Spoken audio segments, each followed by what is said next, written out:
YouTube, welcome back to my channel. I am back. So this is an article and it appears to be an open letter that has been written out by a lady called Ruth Dudley Edwards. And what she has basically titled it, she's written it for newsletter.co.uk, "The falsity of Meghan Markle's claims are being exposed." So she's basically said that Meghan is one big fat fibber and her lies are being exposed piece by piece, and that Piers Morgan was forced to step down from his position based on lies that Meghan Markle had claimed. So I'm going to read this because it's interesting. Ruth Dudley Edwards, "The falsity of Meghan Markle's claims have been exposed. When TV presenter Piers Morgan lost his job because he wouldn't apologise for saying he didn't believe a word Meghan said in the interview with Oprah, there were tens of thousands of complaints about him," which there was quite a few complaints. Now, Piers does have his haters, as I've acknowledged, but I think when he was talking about Meghan Markle, he just kind of said the things that everyone thought to be true, that her claims about not being able, I think, okay, Piers went a bit far because he did say, oh, it's completely false that she had mental health issues, which I think in today's day and age, whether you believe someone has mental health issues or not, you can't really go as far as to say, oh, they're definitely lying. It's very easy to say that with someone like Meghan Markle because we know that she's lied about so much. I mean, we're talking about so much misinformation that she's put out there and misconstrued facts. You don't even know what's fact or fiction with this woman, but you still can't directly say, we don't have that level of freedom of speech, unfortunately, to say, oh, someone's lying about having mental health issues and wanting to do stuff to themselves. You can't say that, even though I think a lot of people was already thinking that. He said it and it was just a bit hard. It was a bit heavy, but he said what he really thought. He said what millions of people already think. And yeah, I guess it overstepped the mark. So it says here, hundreds of thousands of us signed a petition to bring him back. Since then, Good Morning Britain has lost 40% of its viewers, and Wake Up, his diatribe against the woke culture, is back on the bestseller list. So since Piers has lost his job effectively, and I didn't realise there was a petition to bring him back, so I'm going to find that after this article and I'm going to sign it because, I never watched Good Morning Britain. I didn't watch it that much, but I like to see all of the reports and the articles in reaction to what he said in the morning, if you know what I mean. So yeah, I would like to see him come back. And there you have it. They've lost nearly half of their viewers, which really highlights how divided of a nation we are over this Meghan and Harry drama. So it carries on here. Fearful of being denounced as racist or uncaring about other people's mental health, the press has been careful, but gradually they've been exposing the falsity of some of the claims. For instance, Meghan's account of the secret wedding with just the Archbishop of Canterbury in their back garden 3 days before the public event in Windsor has just been rubbished by the former official who issued the license for the public event. What I suspect they did was exchange some simple vows they had perhaps written themselves, which is fashionable, or more likely it was a simple rehearsal. Meghan had a memory lapse about being an innocent who knew nothing of British royalty. School friends, including her maid of honour from her first wedding, say she was always fascinated by the royals and Diana in particular. There is a photograph on social media of 15-year-old her sitting with a friend on a railing outside of Buckingham Palace.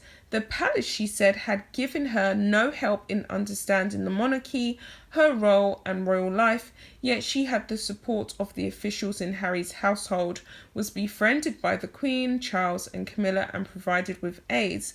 If her passport was removed and never returned and she wasn't allowed out for months, how did she make 80 trips overseas, including travelling to New York for a $500,000 baby shower?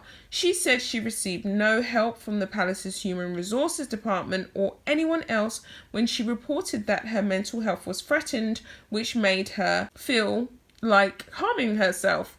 Why did she not speak to her mother, a licensed mental health social worker, royal doctors, the therapists used by her husband and his brother, or their contacts as patrons of a mental health charity? The tabloids are as awful to the royals as to any other celebrities. Remember what Kate went through, with months of humiliating headlines about Waity Katie before he proposed. But Meghan insisted they singled her out for particular persecution. The producers displayed 48 headlines to back her up, of which it has turned out 21, including the worst ones, were Australian or American. Several of the others were distorted. There was a picture of a headline from the Mail on Sunday saying, "Meghan's seed will taint our royal family." What was left out was UKIP's chief glamour model 25 is suspended from the party over racist texts about Prince Harry's wife to be. Worst of all was the suggestion that it was their son Archie's colour that had prevented him from being made a prince and given adequate security protection. During her pregnancy, said Meghan, speaking of pressure on her mental health, "We have in tandem the conversation of he won't be given security, he's not going to be given a title, and conversations about how dark his skin might be when he was born." This was said before Harry joined them. Seemingly under-rehearsed, he said that there was one conversation with him before she was pregnant in which a relative wondered what skin colour their babies would be. Oh, and the rules about titles were laid down 100 years ago by George V, and security provisions are decided by the police and depend on your place in the hierarchy and the work you're doing. The Queen is notoriously devoted to the Commonwealth, knows every head of its 54 states, and remembers their predecessors over 7 decades, has visited most of the countries they represent, and cherishes the organisation's diversity of colour, religion and political beliefs. Other members of the royal family undertake overseas visits or domestically develop friendships and relationships with institutions and individuals of all races and creeds. So I'm going to pause there. So she's basically laying out the rules and regulations, and the fact that Meghan and Harry would have known long before this child was born, the first child, Archie, that he would not have been very significant in the line of succession, even though they all tried to make it about race and colour. She wanted to make it about race and colour, and it was her only tool in the basket that she could really use. It was her only tool that she could use against them, because she really didn't have a stand-in, and she really just wanted her son to be a prince so that she could go to America with the prince title and cash in on it anyway. Because I think that the royal family done their research, and I think that they already knew that Meghan and Harry had pre-planned to ditch the firm and run off to America, just judging by their guest list, which was very celebrity fueled, and there wasn't anything really real about the wedding. It just seemed almost like one big dress rehearsal, if you ask me. So I'm going to carry on with the article.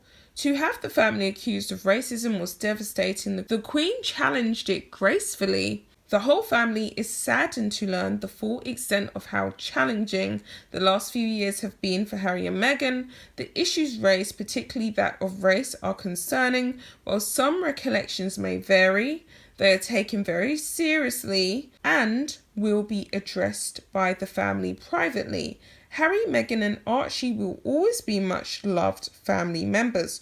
The truth is that Meghan, bored by the mainly mundane duties of royalty and deeply resentful of the hierarchical primacy of William and Kate, persuaded her fragile husband to demand the right for them to live abroad and retain the status, income and privileges of working royals while carrying out only the duties that suited, and together carving out a career as a high-earning celebrity couple. When the Queen told them they could not have the royal cake and eat it, they retaliated by complaining to an audience of billions that they've been badly treated. It's backfiring. Pity about Harry. And that's where she's ended it. And I think that she's concluded it on a note that we all know to be 1000% true. I'm not even going to say 100% true, because that's the gist of it. Meghan didn't want to do the work. She was bored. She couldn't be bothered. She's not really someone who, she's worked in the past, but she never really went to the dizzy heights of fame that she seeked. And possibly it could be because she couldn't be bothered to do the work in Hollywood. She didn't want to compete. She's always tried to seek easier prey, an easier situation. She didn't want to compete with the women of Hollywood for the best eligible bachelors in America. So instead, she spent a hell of a lot of money flying back and forth to the UK to get access to British aristocracy and to find someone rich.